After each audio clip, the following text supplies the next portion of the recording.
Good morning, students. Today we are going to discuss regarding the thalassemia. So, what is thalassemia? The introduction. The thalassemia is a blood disorder passed down through families, inherited, in which the body makes an abnormal form of HB. Thalassaemia क्या है? एक blood disorder जो हमको क्या हमारे genetics हमारे क्या होता है हेरिडिटरी से मिलता है, ठीक है, जिसमें क्या होता है जो हमारा बॉडी है वो अब नॉर्मल टाइप का HB फॉर्म करता है। Haemoglobin is the protein in RBC that carries oxygen. तो हीमोग्लोबिन क्या होता है? आरबीसी में पाया जाने वाला एक प्रोटीन होता है जो ऑक्सीजन को कैरी करता है और हमारे पूरे बॉडी में सर्कुलेट करता है, ठीक है। नेक्स्ट है the disorder result in large number of RBC being destroyed which leads to anaemia. मतलब क्या होता है ये जो डिसऑर्डर, इसमें क्या होता है लार्ज नंबर का जो आरबीसी है वो डिस्ट्रॉय होता है और वो क्या लीड करता है आपका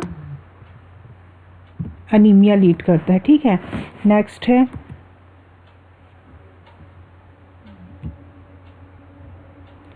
देखो जैसे हीमोग्लोबिन ना, हीमोग्लोबिन यहाँ पे डायग्राम में आप देख सकते हैं haemoglobin molecules the iron is the side of oxygen binding. ये देखो ये जो प्रोटीन है ना, ये क्या है आपका आरबीसी है और ये जो आपका क्या है हीमोग्लोबिन है, आयरन है ना, तो ये क्या करता है ऑक्सीजन को कैरी करता है, ठीक। नेक्स्ट है डेफिनेशन।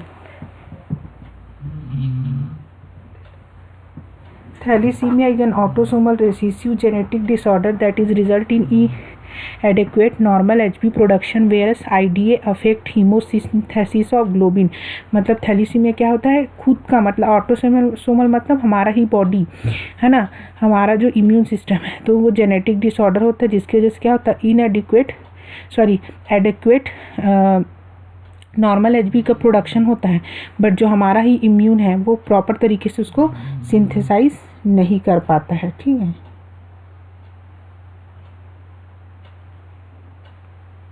फिर है thalassaemia is a group of disease that have an autosomal recessive genetic disease involving inadequate production of normal HB।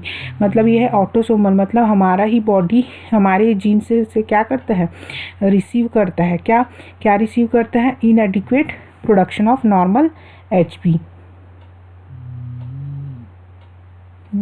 फिर नेक्स्ट है थैलीसीमिया। तो नॉर्मल देखो नॉर्मल में कैसे होता है रेड ब्लड सेल्स होते हैं, वाइट ब्लड सेल्स होते हैं एंड प्लेटलेट्स होती है, ये नॉर्मल है आपका।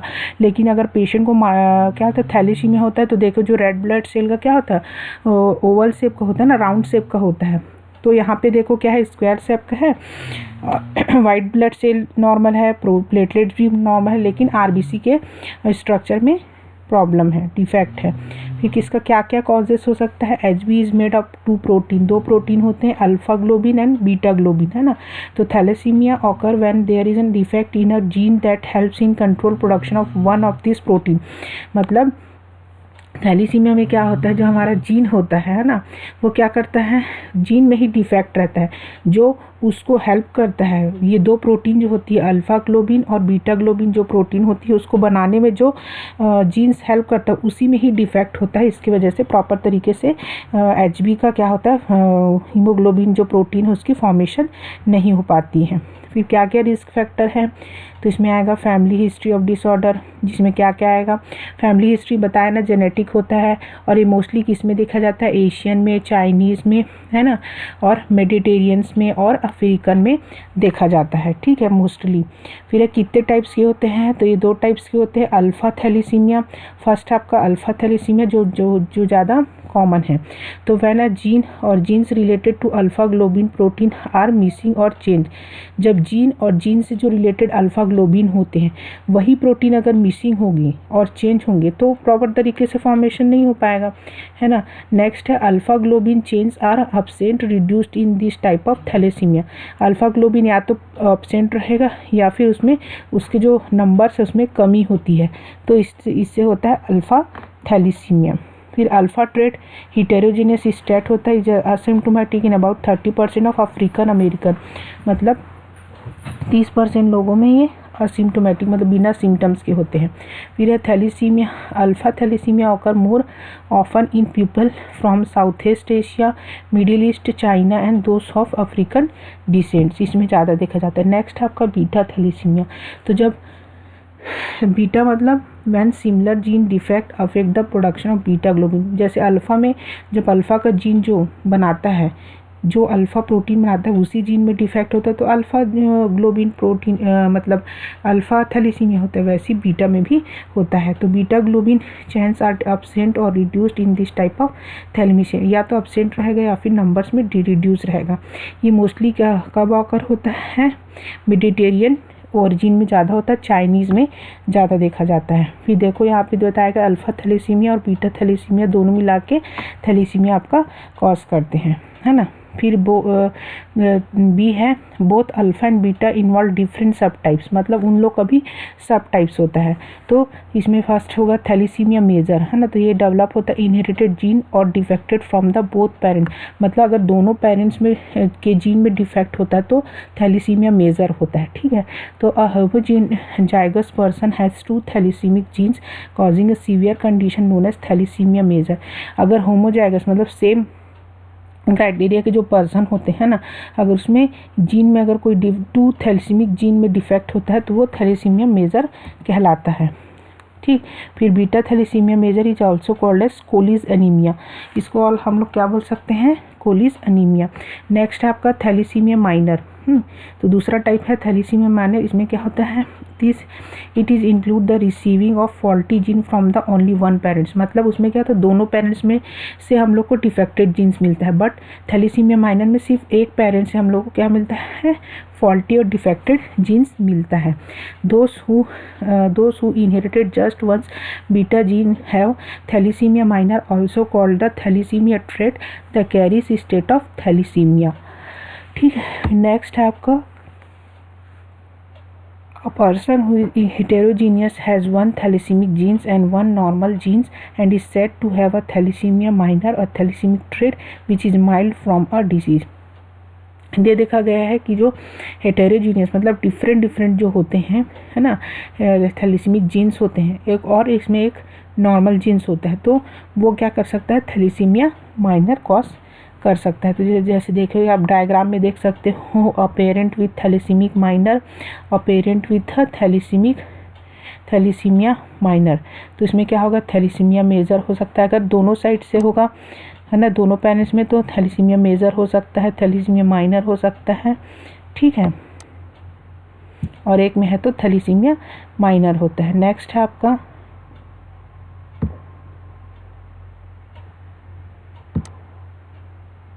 तो हीमोलाइसिस। बोन मैरो में क्या होता है? इरिथ्रोब्लास्ट होता है, म्यूटेशन होता है, ठीक है। फिर नेक्स्ट है आपका पैथोफिजियोलॉजी। तो mutation in alpha globin gene, mutate हुआ डिफेक्टेड इन जीन। दूसरा है दूसरा बोल रहा है आपका 1 बीटा एंड ग्लोबिन जीन। तो ये सारा क्या लीड करता है? आपको डिफेक्टेड जीन्स प्रोड्यूस करता है। फिर देन क्लिनिकल मैनिफेस्टेशन, क्या क्या क्लिनिकल मैनिफेस्टेशन होते हैं? तो इंडिविजुअल विथ अल्फा थैलेसीमिया में have mild anaemia and are typically asymptomatic, मतलब जो अल्फा थैलेसीमिया वाले जो पेशेंट होते हैं उसमें माइल्ड एनीमिया होता है, मतलब उतना ज़्यादा एनीमिया कॉज नहीं करता है और बहुत कम सिम्टम्स दिखाई देते हैं। लेकिन जो severe form of alpha thalassaemia होता है ना, वो क्या कॉज कर सकता है? आपका स्टील बर्थ भी कॉज कर सकता है। फिर है नेक्स्ट है children born with beta thalassaemia major Cooley's anaemia are normal at birth but develop severe anaemia during first year of life. जो ऐसे चिल्ड्रन जिनमें बीटा थैलेसीमिया पाया जाता है ना, जैसे जिसको हम लोग कोलीज एनीमिया भी बोलते हैं, तो वो लोग नॉर्मल रहते हैं जब बर्थ होता है तब, लेकिन जैसे 1 ईयर 2 ईयर हुआ तो उनका जो कंडीशन होता है वो सीवियर हो जाता है। नेक्स्ट है individual with thalassaemia major are diagnosed early in life because the lack of HB become quickly apparent, मतलब जिन लोग जो बीटा जो थैलेसीमिया वाले पेशेंट वो अर्ली डायग्नोज क्यों हो जाते हैं? क्योंकि प्रॉपर तरीके से ऑक्सीजनेशन जो है नहीं ट्रांसपोर्टर है, ठीक है। फिर डायग्नोसिस में कैसे करेंगे? हिस्ट्री कलेक्शन लेंगे, फिजिकल एग्जामिनेशन, ब्लड टेस्ट जिसमें आरबीसी का चेक करेंगे, सीबीसी देखेंगे, है ना, और इलेक्ट्रोफोरेसिस टेस्ट किया जाता है। और test called mutational analysis can help to detect alpha thalassaemia, और म्यूटेशनल एनालिसिस टेस्ट भी हम करवा सकते हैं पर्सन को थैलेसीमिया को डायग्नोज करने के लिए। फिर नेक्स्ट आप इम्यूनोसेंटेसिस, जब मदर प्रेग्नेंट रहती है तब भी हम इम्यूनोसेंटेसिस के थ्रू डायग्नोज करवा सकते हैं। देन नेक्स्ट है molecular diagnostic test can determine whether a mutation is present after 8 weeks of gestation or not। फिर कैसे मैं इसको मैनेज कर सकते हैं, है ना। तो thalassaemia minor usually does not require treatment, minor में कोई ट्रीटमेंट नहीं होता, बस हम डाइट से उसको कंट्रोल कर सकते हैं। फॉर द थैलेसीमिया मेजर के लिए हम लोग क्या करेंगे, तो फर्स्ट हमको क्या है adequate normal HB for erythropoiesis के लिए, दूसरा आपको आयरन को ओवरलोड कराना है, थर्ड है आपका it's treatment goal involve regular blood transfusion और फोलेट सप्लीमेंट, मतलब फॉलिक एसिड का सप्लीमेंट देना है और ब्लड ट्रांसफ्यूजन आपको करवाने की, इसके लिए थैलेसीमिया मेजर के लिए, ठीक है। During blood transfusion the client should not take iron supplement, doing so can cause a high amount of iron to build up in body which can be harmful. मतलब जब ब्लड ट्रांसफ्यूजन कर रहे हैं तो हमको आयरन सप्लीमेंट नहीं देना, क्योंकि अगर इधर ब्लड ट्रांसफ्यूजन दे रहा है और अलग से हम आयरन भी दे रहे हैं उसी टाइम, तो क्या हो जाएगा, बिल्ड हो जाएगा एचबी, जो क्या करेगा उसके लिए हार्मफुल भी हो सकता है। Chronic transfusion are administered to correct anaemia with the targeted HB level at, मतलब उनका जो थैलेसीमिया वाले पर्सन होते हैं उनका टारगेटेड एचबी कितना होना चाहिए, 9 to 10, ठीक है। तो उनको क्रोनिक क्या होता है ट्रांसफ्यूजन का ज़रूरत रहता है। फिर है आयरन किलेशन, सुने हो किलेशन थेरेपी, हाँ तो उसमें क्या होता है डिफेरेक्सामाइन करके एक मेडिसिन आता है जो क्या करता है आयरन ओवरलोड को प्रिवेंट करता है और रिमूव करता है excess iron from the body से, ठीक है। फिर नेक्स्ट है आपका जीनेटिक काउंसलिंग दिया जाता है ना, क्यों, जिनका हिस्ट्री है तो उनको जेनेटिक काउंसलिंग दे के, और क्या बोलते हैं जब वो मदर प्रेग्नेंट है तो एम्नियोसेंटेसिस के थ्रू हम बच्चे में डायग्नोस कर सकते हैं। फिर सर्जिकल मैनेजमेंट में क्या हो सकता है बोन मैरो ट्रांसप्लांटेशन, जिसमें बच्चों में स्पेशली दे कर सकते हैं। देन नेक्स्ट आपका स्प्लीनेक्टॉमी कर सकते हैं, ताकि जो स्प्लीनेक्टॉमी मतलब स्प्लीन को ही रिमूव कर दिए, तो स्प्लीन क्या करता है आरबीसी को डैमेज करने का काम करता है, तो जब स्प्लीन नहीं रहेगा तो प्रॉपर तरीके से मतलब आरबीसी जो है वो डैमेज नहीं हो पाएगा, है ना। तो ये दूसरा आपका मैनेजमेंट हो सकता है। देन नेक्स्ट है आपका नर्सिंग डायग्नोसिस, क्या क्या हो सकता है, रिस्क ऑफ इन्फेक्शन, क्यों, क्योंकि प्रॉपर तरीके से ऑक्सीजनेशन नहीं हो रहा, पेशेंट हाइपोक्सिक है। नेक्स्ट है impaired nutritional pattern less than body requirement related to inadequate nutritional intake and anorexia. Of course आपको अगर पेशेंट को अनीमिया हो तो उसको खाने का मन नहीं करेगा, तो उसकी वजह से इम्पेयर्ड न्यूट्रिशन हो जाएगा। नेक्स्ट है activity intolerance related to impaired oxygen transport, जब प्रॉपर तरीके से बॉडी में ऑक्सीजन का ट्रांसपोर्ट ही नहीं हो रहा तो पर्सन क्या होगा लेथार्जिक रहेगा, तो प्रॉपर तरीके से एक्टिविटी नहीं कर पाएगा। नेक्स्ट है disturb body image related to skeletal changes, क्या क्या इंटरवेंशन हम कर सकते हैं, assess the client general condition को असेस करना है, वाइटल साइंस चेक करना है, इनटेक आउटपुट फ्लूइड ओवरलोड तो नहीं हुआ है, उनका रेगुलर ब्लड ट्रांसफ्यूजन को देखना है, एचबी देखना है, 24 आवर यूरिन कलेक्शन करना है। जैसे आफ्टर किलेशन थेरेपी में क्या होता है जो एक्स्ट्रा आयरन उसको डिस्ट्रॉय करता है ना, तो यूरिन के थ्रू वो आ तो नहीं रहा है, ये देखना है, ठीक है।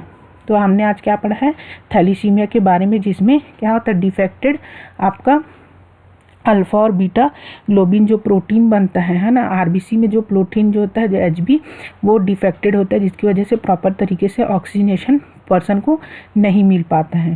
Thank you.